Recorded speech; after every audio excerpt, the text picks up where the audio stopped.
دیکھیں، حج کے لفظی معنی ہے زیارت کرنا یا زیارت کا ارادہ کرنا، یعنی یہاں پر مسلمان رب العالمین کے گھر خانہ کعبہ کی زیارت کرنے کی نیت سے احرام باندھ کر 9 ذی الحج کو عرفات میں ٹھہرنے اور کعبہ معظمہ کا طواف کرنے کو حج کہا جاتا ہے،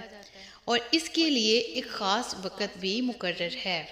جس کے بارے میں ہمیں حکم ہے کہ یہ انہی تاریخوں کے دوران ذی الحج کے مہینے میں ہی ادا کیا جائے۔ حج 9 ہجری میں فرض ہوا تھا، ہجرت کے 9ویں سال فرض ہوا تھا،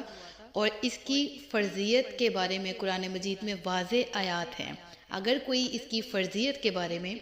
انکار کرتا ہے کسی بھی طرح سے تو وہ شخص دائرہ اسلام سے خارج ہے۔ یاد رہے کہ حج صاحب استطاعت مسلمان مرد و عورت پر فرض ہے، اس کے لیے صاحب استطاعت ہونا لازم ہے، ٹھیک ہے۔ اگر کوئی شخص صاحب استطاعت نہیں ہے اور وہ دل میں شوق رکھتا ہے عمرہ کا، حج کا، لیکن وہ کر نہیں پا رہا، تو اس صورت میں وہ گناہ گار نہیں ہے۔ لیکن جو شخص جانتے بوجھتے حج ادا نہیں کرتا، بعد اس کے کہ اس کے پاس دولت بھی ہے، اس کے پاس وسائل بھی ہیں، لیکن وہ اس کو لازم نہیں سمجھتا یا فرض نہیں سمجھتا یا ضروری نہیں سمجھتا، تو وہ پھر گناہ گار ہوگا، اور یہ بہت ہی بڑا گناہ ہے، کیونکہ ارکان اسلام میں سے ایک رکن ہے حج،